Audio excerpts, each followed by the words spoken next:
باب خروج النساء والحیض الی المصلی۔ حضرت امام بخاری رحمۃ اللہ تعالی علیہ باب کو عنوان دے رہے ہیں کہ عیدگاہ کی طرف عورتوں کا نکلنا اور ان عورتوں کا نکلنا جو حالت ناپاکی میں ہیں۔ اس باب کا مقصد یہ ہے کہ عید والے دن مسلمان سارے کے سارے مرد اور عورتیں یہ عیدگاہ کی طرف نکلیں اور اللہ رب العالمین کا ذکر کرتے ہوئے نکلیں، واپس آئیں تو تب بھی اللہ کا ذکر اور اس کی تکبیر کریں، چونکہ عید کا جو دن ہوتا ہے، چاہے عید الفطر ہو یا عید الاضحیٰ، یہ بہت ہی برکات اور رحمتوں والا دن ہوتا ہے۔ تو تاکہ اس کی برکات اور رحمتیں تمام لوگ حاصل کر سکیں، تو اس اعتبار سے مردوں کے ساتھ ساتھ تمام عورتوں کا بھی عیدگاہ کی طرف جانا، چونکہ بعض اہل علم عورتوں کا عیدگاہ کی طرف جانے کو ناجائز سمجھتے ہیں یا وہ منع کرتے ہیں، تو امام بخاری اس باب سے یہ ثابت کرتے ہیں کہ عورتوں کا عیدگاہ کی طرف جانا یہ زیادہ بہتر ہے بنسبت روکنے کے۔ اس کے ضمن میں جو حدیث نقل کی وہ ام عطیہ ہیں، وہ کہتی ہیں کہ ہمیں حکم دیا گیا کہ ہم جوان لڑکیوں کو اور ان عورتوں کو جو چادریں اوڑھنے والی ہیں، یعنی باپردہ خواتین، ان کو ہم عیدگاہ کی طرف نکالیں، اور اسی طریقہ سے جب جوان لڑکیاں اور چادروں والی عورتیں عیدگاہ کی طرف جائیں گی تو ظاہر ہے ان میں کچھ خواتین وہ ہوں گی جو حالت ناپاکی میں ہوں گی، تو وہ عیدگاہ میں جا کر کیا کریں گی؟ تو وہاں پر امام بخاری رحمۃ اللہ تعالی علیہ نے جو روایت نقل کی ہے، اس میں یہ ہے کہ عواتق اور ذوات الخدور، جوان لڑکیاں اور چادروں والی عورتیں یہ ساری کی ساری نکلیں گی، لیکن جو ناپاکی والی عورتیں ہوں گی وہ عیدگاہ میں ایک طرف سائیڈ پر بیٹھ جائیں گی، وہ نماز میں تو شریک نہیں ہوں گی، البتہ خطبہ سنیں گی اور دعا میں شریک ہوں گی۔ عیدگاہ کی طرف جاتے ہوئے تکبیرات کہیں گی، واپس آتے ہوئے کہیں گی، وہاں کا خطبہ سنیں گی، اور اسی طریقہ سے وہاں کی دعا اور خیر و برکات میں شامل ہوں گی۔ آگے والا اسی کے ساتھ دوسرا باب امام بخاری نے باندھا ہے، باب خروج الصبیان الی المصلی، بچوں کا بھی عیدگاہ کی طرف جانا۔ اور اس باب کا بھی مقصد یہی ہے کہ مرد حضرات نے تو عیدگاہ کی طرف جانا ہی جانا ہوتا ہے، تمام کی تمام عورتیں بھی عیدگاہ کی طرف جائیں، اور ایسے ہی جو بچے ہیں وہ بھی عیدگاہ کی طرف جائیں۔ بچوں کو بھی عید پڑھنے کے لیے بھیجنا چاہیے، چاہے وہ چھوٹے ہی بچے کیوں نہ ہوں، تاکہ ان خیر اور برکات کے لمحات میں، جس میں اللہ رب العالمین بندوں پر خوب رحیم ہوئے ہوتے ہیں۔ آپ دیکھیں نا، عید الفطر والے دن اللہ کی رحمت اس لیے غالب ہوتی ہے کہ ماہ رمضان میں 30 روزے لوگوں نے رکھے ہوتے ہیں صرف اللہ کی رضا کے لیے، ایمان اور احتساب کے ساتھ،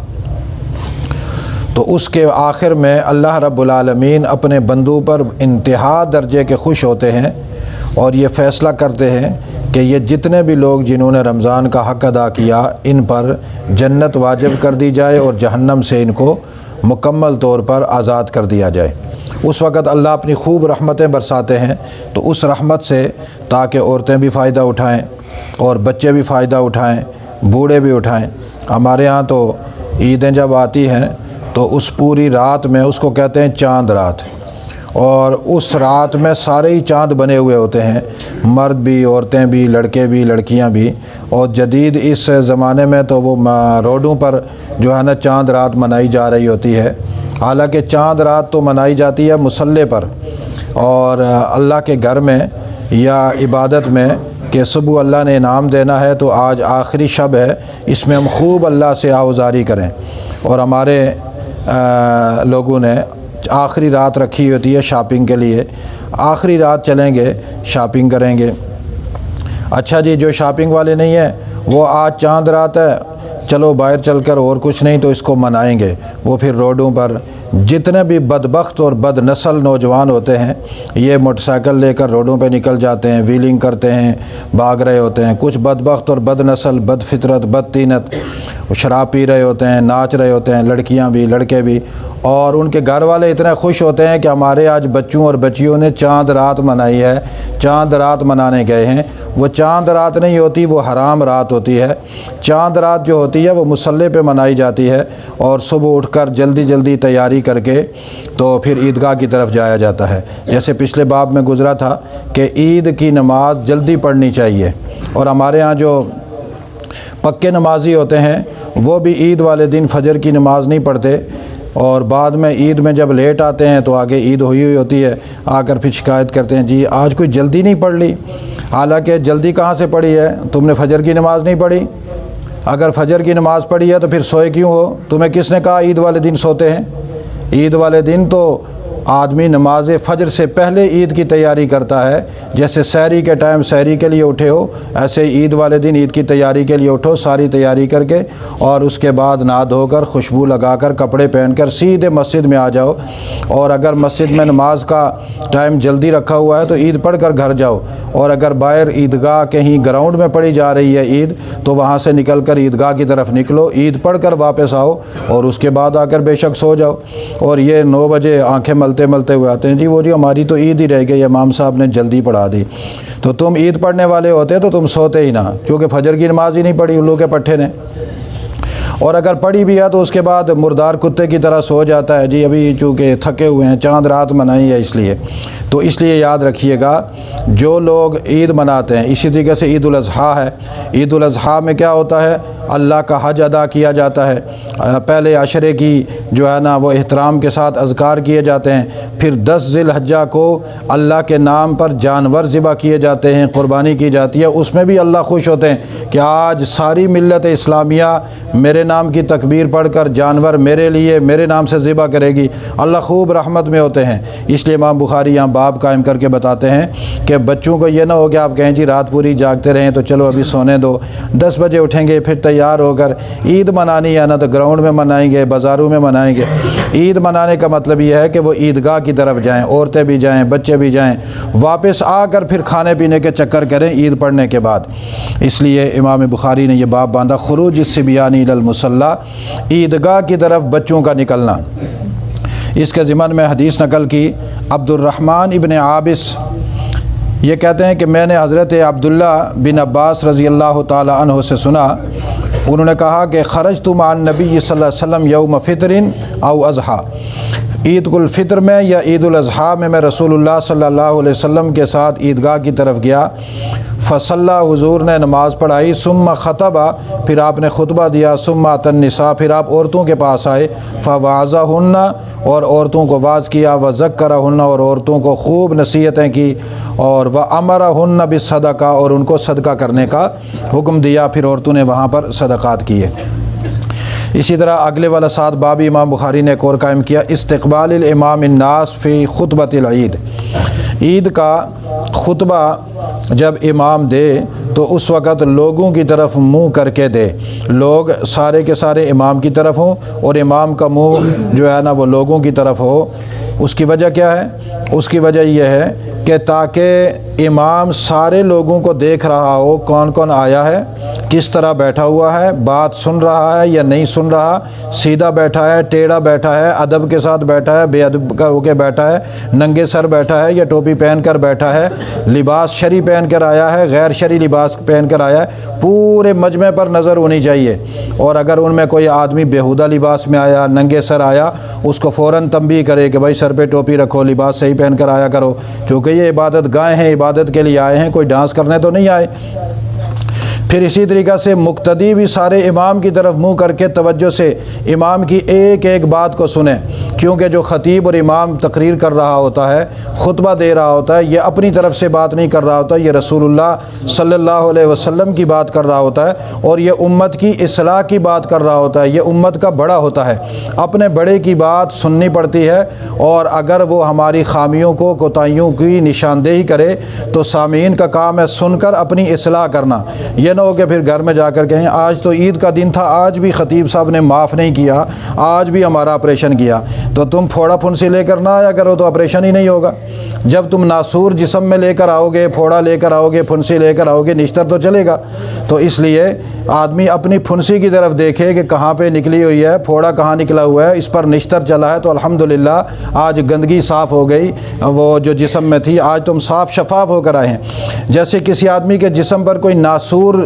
نکل آئے اور وہ ٹھیک نہ ہو رہا ہو تو وہ آپریشن سے ٹھیک ہو جاتا ہے، سرجری سے ٹھیک ہوتا ہے، بندہ بڑا خوش ہوتا ہے، جی الحمدللہ بہت تنگ تھا میں اس سے، لیکن ماشاءاللہ بہت اچھا قابل ڈاکٹر ملا اور اس نے میری بہت بہترین آپریشن کر دیا، اب میں ٹھیک ہوں الحمدللہ۔ تو ایسے ہی اگر کوئی غلطی آدمی میں ہے اور امام صاحب سرجری کر دیں تو جا کر باتیں نہیں کرنی چاہیے، بلکہ خوش ہونا چاہیے کہ صحیح خطیب کے پاس گیا ہوں، اس نے آج الحمدللہ اچھا نشتر چلایا ہے اور میرا سارا ناسور ختم کر دیا، اب میں ٹھیک ہو جاؤں گا، میری ساری بیماری ختم ہو جائے گی جو شیطان نے میرے اندر داخل کی ہوئی ہے۔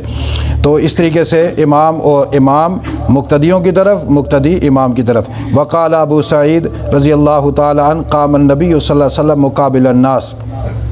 حضرت ابو سعید الخدری رضی اللہ تعالی عنہ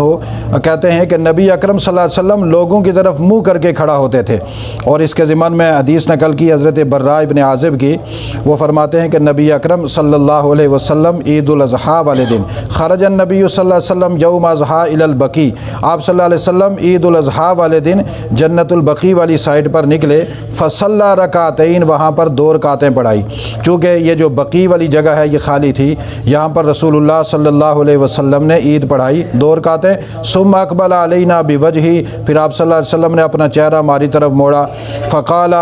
اور پھر فرمایا کہ ان اول نسکنا فی یومنا ھذا،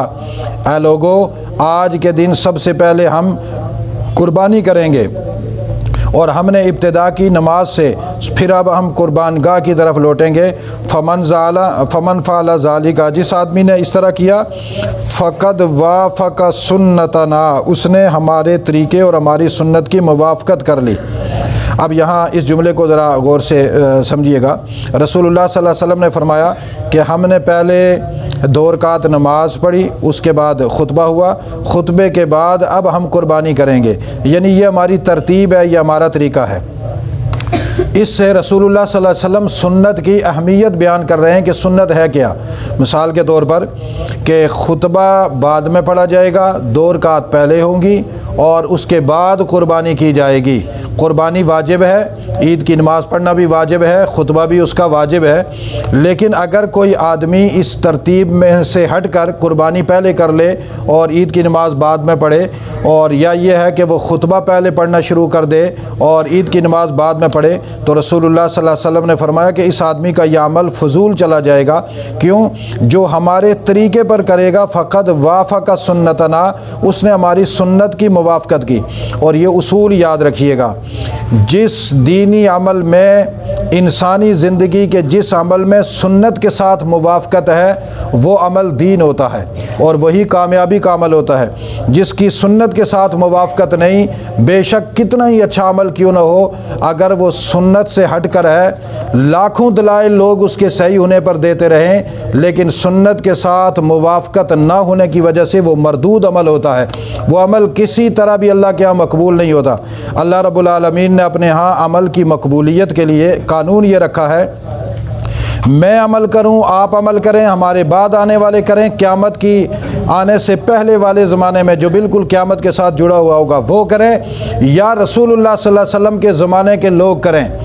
جس آدمی کا عمل رسول اللہ صلی اللہ علیہ وسلم کی سنت کے ساتھ موافق ہوگا، اس عمل پر سنت کی تصدیق ہوگی، اللہ اس کو قبول کریں گے، اور اگر سنت کی تصدیق نہیں ہے تو وہ اٹھا کر منہ پہ مار دیا جاتا ہے۔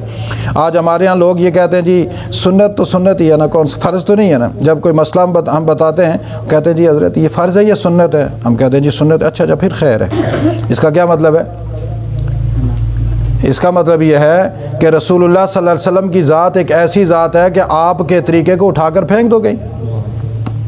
اور یہ جملہ کہنے والا پھر خیر ہے، سنت ہے نا، پھر خیر ہے، ایسا آدمی مسلمان بھی نہیں رہتا۔ یہ انسانی شکل میں وحشی درندہ ہے، اور یہ وہ کالا جانور ہے کہ جس سے جنگل کے خنزیر بھی پناہ مانگتے ہیں، کہ جس نبی کا کلمہ پڑھا ہے اس کی سنت کو کہتا ہے سنت ہے تو خیر ہے۔ اللہ تعالیٰ فرماتے ہیں کہ فرشتوں جاؤ اس کے منہ پر جا کر لعنت کی پھٹکار مار دو۔ میرے نبی کی سنت کو کہتا ہے خیر ہے۔ خیر تو تب تھی کہ جب میرے نبی کی سنت کے موافق ہوتا، وہ عمل اوپر جاتا ہی نہیں ہے جس پر رسول اللہ صلی اللہ علیہ وسلم کی سنت کی تصدیق نہ ہو، وہ زمین پر ہی رہتا اور اٹھا کر منہ پہ مار دیا جاتا ہے۔ آج لوگ سنت کا انحراف کرتے ہیں، جدید دور میں جدید تقاضوں کے مطابق چلنے کے چکر میں کہتے ہیں جی بس فرض ادا ہو جائیں تو بڑی بات ہے، سنتے بعد میں دیکھیں گے۔ فرض ادا ہو جائیں تو بڑی بات ہے، ورنہ سنتے تو بعد میں دیکھیں گے۔ حضور علیہ السلام نے فرمایا کہ جس آدمی نے ہماری سنت کی موافقت کی اس کا کام تو ٹھیک ہو گیا، لیکن ومن ذبح قبل ذلك فانما هو شيء عجله لاهله ليس من نسك في شيء۔ جس آدمی نے عید سے پہلے جانور ذبح کر لیا، اس نے اپنے گھر والوں کو گوشت کھلانے کے لیے جلدی کی، چونکہ اس کی بیوی بڑی سخت تھی، اس نے کہا تھا گوشت جلدی بھیجنا، بعد میں مجھ سے نہیں صاف ہوتا، تو لیٹ لاتے ہو، میں خواہ لیٹ ہو جاتا، جلدی۔ اس نے کہا جی محترمہ کا آرڈر ہے، جلدی ذبح کرو، عید بعد میں پڑھ لیں گے۔ تو اس نے اپنے گھر والوں کے لیے جلدی کی، اپنی میم صاحبہ کو خوش کرنے کے لیے، میڈم صاحبہ کی خوشنودی کے لیے۔ اس کی لیس من النسک، قربانی تو نہیں ہوئی اس کی۔ کیوں؟ قربانی تب ہوگی کہ جب سنت محمد رسول اللہ کے طریقے پر ہوگی، ورنہ تکبیر تو اس نے پڑھی ہے، بسم اللہ اللہ اکبر اللہ اکبر اللہ اکبر، چھری مار دی، جانور ذبح ہو گیا،